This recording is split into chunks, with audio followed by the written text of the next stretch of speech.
Une semaine de repos, ça fait du bien les gars. Et avant de commencer de parler du match du Villarreal, d'informations, de qui on va mettre, comment on va gagner, on va faire un petit tour d'infos de ce qui s'est passé cette semaine pendant que j'étais en train de faire dodo. Donc on commence par la conférence de presse de Laporta, conférence de presse très intéressante. Il y a des vidéos qui en parlent beaucoup mieux que moi, mais moi je vous fais un bref résumé rapide. Donc la situation économique s'améliore, les revenus du sponsoring n'ont jamais été aussi élevés au Barça. C'est un record pour le club. Il n'y a jamais eu autant d'entrées au stade non plus. C'est merveilleux, j'ai envie de dire. Les ventes de maillots, elles explosent. Les visites au musée, un record aussi. Donc, que du positif. Malgré tout, le club doit encore effectuer un mercato. Pour effectuer un mercato, il doit encore baisser la masse salariale de 70 millions.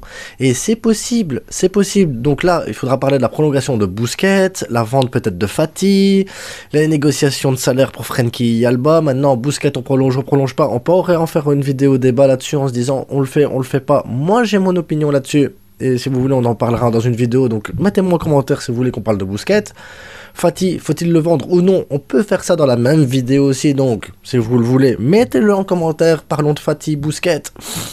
Devons-nous brader un peu Frenkie niveau salaire? Devons-nous libérer Alba ou renégocier son salaire à la baisse? On peut aussi en parler. Mettez-le en commentaire. Comme ça, moi je sais si je dois le faire ou pas. Comme ça, voilà, si ça vous intéresse, on fait un petit truc spécial là-dessus. Donc, c'est beaucoup de possibilités d'amélioration niveau argent. Donc, le point de vue économique du club, si on fait ces négociations, si on fait des ventes, si on remet un peu plus de sponsoring, si on gagne des revenus, la masse salariale peut augmenter, diminuer. Enfin, bref, c'est extrêmement complexe, donc je ne rentrerai pas là-dedans. La seule chose que je sais, c'est que même si on donnait 1 milliard au Barça, là maintenant, voilà, un don de 1 milliard, Tebas changerait quand même les règles en nous disant qu'il faut économiser des sous. Parce que oui, tant qu'il y aura Tebas, ça sera toujours compliqué les gars. Toujours compliqué. Donc même si là, ils nous disent oui, 70 millions, si on arrive à économiser, à ce moment-là, on peut commencer à parler de mercato, du 1 pour 1, du 1 pour 4, 1 pour 2, j'en sais pas trop. Tebas changera les règles les gars. Tebas changera les règles. Donc, c'est pas 70 millions qu'il faut trouver, c'est 70 millions et changer le président de la Liga. Parce que oui, je pense qu'avec un autre président où tu seras en Angleterre, je pense que là on pourrait dépenser 500 millions sans problème. Hein, parce que le cash, on l'a. Hein. On a le cash. C'est juste que, je sais pas, il y a Tebas.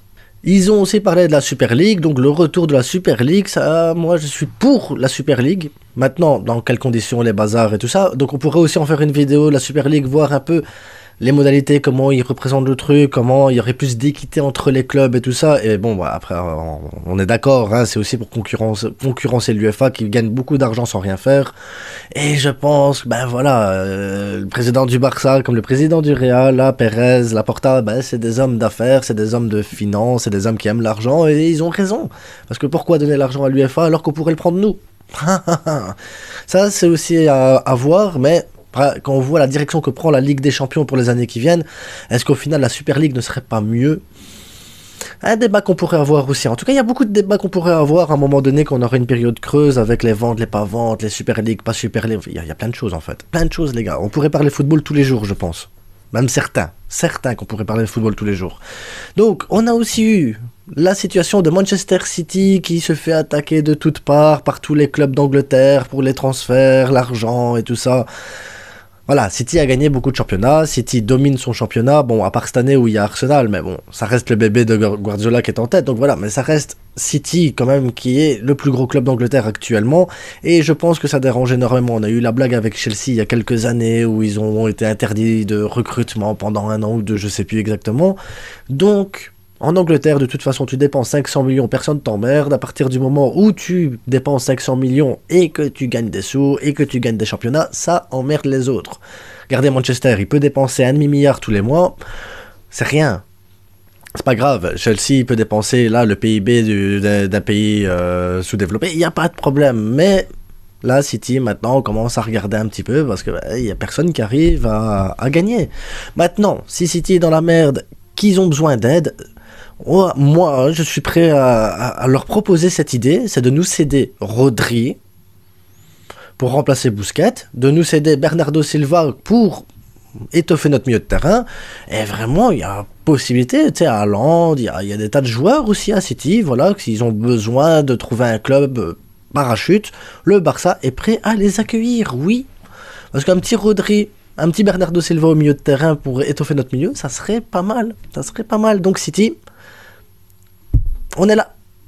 On a aussi eu cette semaine, bah ouais, Lionel Messi ne gagnera pas la Coupe de France. Marseille a été gagné contre le PSG et un match impressionnant. Et ça va faire du bien à la Ligue 1. Un vrai match de foot, un OM qui reprend des couleurs, un OM qui remonte quelque chose de bien.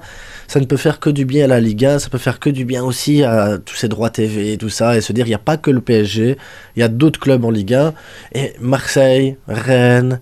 C'est dommage pour Lyon actuellement qui est pas deux fois trop bien parce que Lyon aussi, hein, avec leur centre de formation, leurs jeunes et tout ça, donc la Ligue 1 a aussi des choses à faire valoir et c'est pas une mauvaise chose. Franchement, voir le PSG tomber, ça fait du bien. Pas spécialement parce que je suis contre le PSG, mais surtout pour montrer d'autres choses aussi en Ligue 1. Voilà, c'est tout parce que j'ai rien moi contre le PSG de base. Voilà, c'est qu'un club de Ligue 1 les gars, c'est qu'un club de Ligue 1. On aurait pu aussi parler du quadruplé de Ronaldo cette semaine, les gars. Le quadruplé de Ronaldo contre les meilleures défenses du monde, contre le meilleur gardien du monde, contre les meilleures équipes mondiales. Ce championnat, c'est dommage qu'il n'ait pas mis plus en avant parce que c'est un championnat très très compliqué et Ronaldo montre qu'à son âge, on peut encore mettre des quadruplés contre ces équipes-là. Ouais. Chaud quand même, les gars. Chaud, hein. Est-ce qu'on doit faire une vidéo quadruplé Ronaldo? Vraiment. Et l'info la plus importante, on doit pas oublier de remercier le frère de Messi, les gars, le frère de notre petit Lionel Messi. Parce que heureusement qu'il est là pour nous rappeler que le Barça n'a jamais existé avant lui, que le Barça n'existera jamais maintenant qu'il est parti, que le Barça c'est que de la merde, oui. Parce que sans Lionel Messi, qu'est-ce qu'on serait devenu? Quel club on serait sûrement dans les bas-fonds de la Ligue 2, Ligue 3, Ligue 4, Division, je sais pas. Bon, heureusement qu'il est là pour nous rappeler que Messi a mis le Barça tout en haut. Est-ce que lui, il a oublié que son frère, Enfin, c'est grâce à son frère. Sinon, là, à l'heure actuelle, mon petit Mathias, jamais, tu serais quoi, cireur de chaussures, là, dans les rues d'Argentine, sans ton frère. Cireur de chaussures, tu serais sûrement. Ou un truc dans le genre. Donc, prochaine fois... Tais-toi.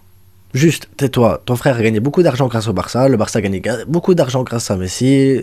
Le Barça a gagné beaucoup de titres grâce à Messi. Mais Messi a gagné énormément aussi grâce au Barça. Et je pense qu'il y a une belle histoire entre les deux, malgré que maintenant, voilà, c'est fini, c'est fini. On rêve toujours de revoir Messi retourner au club pour essayer, voilà, une dernière saison, un petit peu en tant que remplaçant et tout ça. Et l'image et faire des vrais adieux. Mais après, toi... Comment on peut donner la parole à des gens qui connaissent rien au football? Ça, moi, je comprends pas. Bref, peu importe. Une semaine de repos bien sympa. On se retrouve maintenant pour parler de l'avant-match Villarreal-Barça et c'est tout de suite.